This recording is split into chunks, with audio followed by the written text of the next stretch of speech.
حضرت والا فرماتے تھے کہ تسبیح اپنے ہاتھ میں رکھا کریں، جب جیب میں رکھا کریں، جب جیب سے تسبیح نکال لی، مارکیٹ میں جا رہے ہیں، اگر ایئرپورٹ پہ جانا ہے، مارکیٹ پر جانا ہے، تو تسبیح بھی موٹے دانوں کی رکھو۔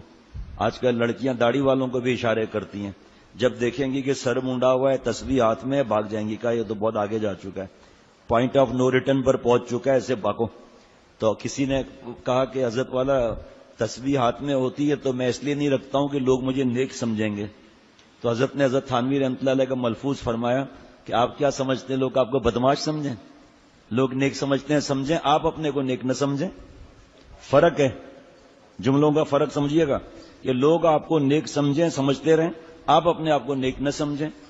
کسی نے کہا حضرت اب مجھے یہ اعلی کبر لگتی ہے تسبیح، اس کی وجہ سے تکبر آ جائے گا۔ فرمایا کہ آپ عجیب آدمی ہیں، آپ کے ساتھ زنا کا آلہ بھی تو لگا ہوا ہے، زنا نہ کرو تو تسبیح ہے، آپ کو لگتا ہے آپ تکبر نہ کرو، کہ بس آئندہ سے تسبیح رکھوں گا۔ تو اس لیے سب دوستوں کے پاس تسبیح ہونی چاہیے۔ ذکر کرنے کا کیسے مجھے یقین آئے گا کہ آپ پابندی سے ذکر کرتے ہیں، صرف جمعرات جمعہ ذکر نہیں کرتے؟ جب ذکر ہوگا جیب سے تسبیح نکلے گی تو اس کا مطلب تسبیح پڑھنے والا ہے یہ۔ اور یہاں ایسے رکھنا منع نہیں ہے، یہ تسبیح فاطمہ تو ہم انگلیوں میں پڑھتے ہیں نا، تو اگر کوئی انگلی پہ پڑھ رہا ہے منع نہیں، لیکن تسبیح کا ثبوت تو ہونا چاہیے نا۔ حضرت ابو ہریرہ رضی اللہ تعالیٰ عنہ کے پاس کسی نے حضرت سے عرض کیا، بہت سے لوگوں کو منہ کی بواسیر ہوتی ہے، بولنا لازمی ہوتا ہے ان کو، کہ حضرت یہ تسبیح کا ثبوت تو ہے ہی نہیں، حالانکہ جس چیز یہ مائک کا ثبوت ہے، یہ اسپیکروں کا ثبوت ہے، یہ پنکھے کا، یہ ماربل کا یہ ثبوت ہے، دریوں کا ثبوت ہے۔ حضور صلی اللہ علیہ وسلم نے سجدہ فرمایا، پیشانی مبارک کیچڑ آلودہ ہو گئی، بارش آئی ہوئی تھی مسجد نبوی صلی اللہ علیہ وسلم میں۔ اب دیکھو سب کی سب چیزیں حضور صلی اللہ علیہ وسلم کے وقت میں تھیں نہیں تھی۔ بدعت نام کس چیز کا ہے؟ بدعت نام ہے احداث فی الدین، احداث للدین کا نام بدعت نہیں۔ یہ اس کو اگر کوئی دین سمجھے گا مائک کو، بدعت ہو جائے گی۔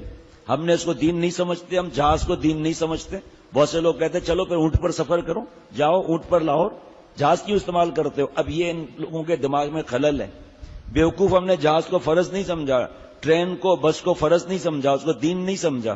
یہ مائک جو ہے دین کے لیے ہے، دین نہیں ہے، دین کے لیے ہے، دین کے نشر و اشاعت کے لیے ہے، اوپر نیچے منزلوں میں آواز پہنچانے کے لیے۔ عید کے دن کیا ہوتا پھر بتاؤ آپ، بیسمنٹ والوں کو کیا ہوتا پھر؟ تو یہ سمجھتے ہیں نہیں۔ تو حضرت اب حالانکہ ثبوت ہے تسبیح کا، نبی ہے تو کیا ہوا، ہم اس کو فرض واجب تھوڑی سمجھتے ہیں تسبیح کو۔ تو وہ کیا ثبوت ہے؟ کشکول معرفت میں لکھا ہے کہ حضرت ابو ہریرہ رضی اللہ تعالیٰ عنہ کے پاس ایک دھاگا تھا جس میں گرہیں لگی ہوئی تھی، وہ گرہ پر پڑھتے تھے حضرت ابو ہریرہ رضی اللہ تعالیٰ عنہ۔ اور ہم تسبیح فاطمہ انگلی پر پڑھتے ہیں۔ تو ایک صاحب نے مجھ سے کہا، جب میں تسبیح الٹے ہاتھ پر پڑھی تو مجھ سے نماز کے بعد، ذکر کے بعد مجھ سے ملا جاننے والا پرانا، کیا توبہ کر توبہ۔ میں توبہ تو اللہ تعالیٰ آخری سانس تک کرنے کی توفیق عطا فرمائے۔ بھئی کیا ہو گیا؟ کہ اس الٹے ہاتھ سے صفائی کرتے ہو نہیں کرتے ہو، استنجا کرتے ہو نہیں کرتے ہو؟ میں نے کہا ہاں۔ اس پر اللہ کا نام پڑھ رہا ہوں۔ مجھے آئی تو ہنسی، لیکن ظاہری بات ہے، شیخ زندہ باد حضرت والا سے پوچھا، فرمایا اس بیوقوف سے کہو کہ جب مسجد میں جائے تو یہاں پر اسکرو فٹ کروا لے، اس ہاتھ کو گھر میں رکھ کر پھر جائے۔ ایسا ہاتھ نجس صفائی کرنے والا اس کو مسجد میں لے جاتا ہے؟ اور قرآن پاک بھی ایک ہاتھ سے پڑھو اور ایک ہاتھ سے پرچے بھی ایسے کرتے رہو، ایک ہاتھ سے پڑھو قرآن پاک کو۔ اور کھانا رزق، اس کو تو پلیٹ کو دو ہاتھ سے پکڑی ہے، ایک ہاتھ سے پکڑو بھائی۔ ان جاہلوں کے متھے ہی مت لگو، جب صفائی ہو گئی تو ہاتھ پاک ہو گیا۔ فرمایا پھر اللہ کے گھر میں بھی ایک ہاتھ چھوڑ کر جانا، اور جب دعا مانگو تو ایک ہاتھ بیچ سے نکال دینا، یا اللہ اپنی رحمت سے کرم فرما لیجئے۔ اس ہاتھ ایک آدمی تھا نماز کونے میں پڑھ رہا تھا، اس کونے میں، اس مسجد میں نہیں، مثال دے رہا ہوں، ٹانگ باہر نکالی ہوئی تھی، مسجد سے باہر ٹانگ نکالی ہوئی تھی۔ کہ کیوں؟ کہ پانی کم تھا، پیر دھونا رہ گیا، اس کے اسے مسجد سے باہر نکال رہا ہوں۔ ابے تیری نماز بھی بدھو۔ تو ایسے اسپیشل کیسز بہت ہوتے ہیں، کوئی ایسی بات نہیں ہے، اور پھر مانتے بھی نہیں ہیں۔ اب حضرت والا نے کیسی پیاری مثالیں دی، لیکن وہ قرآن پاک ایک ہاتھ میں پڑھ کر کوئی دکھائے ذرا مان جاؤں میں، دعا میں ایک ہاتھ نکال لے، قرآن پاک میں ایک ہاتھ دوسرا ہاتھ نہ لگائے، اور چلیں تسبیح فاطمہ پڑھ رہے ہیں، کہ اس ہاتھ پہ مت پڑھو کیونکہ اس ہاتھ سے استنجا ہوا ہے۔ اس ہاتھ سے اور کتنے کتنے کام کرتے ہیں. آپ بتاؤ, ہنڈیا کو 2 ہاتھ سے پکڑنا ایک ہاتھ سے, ایسا اندر بریانی رکھی ہوئی اور تو دوسرا ہاتھ لگا رہا ہے جس سے تو نے استنجا کیا ہے. ایک ہاتھ سے بریانی پکڑ, اور پکڑ بھی نیچے سے تاکہ ہاتھ کو بہت سکون مل جائے.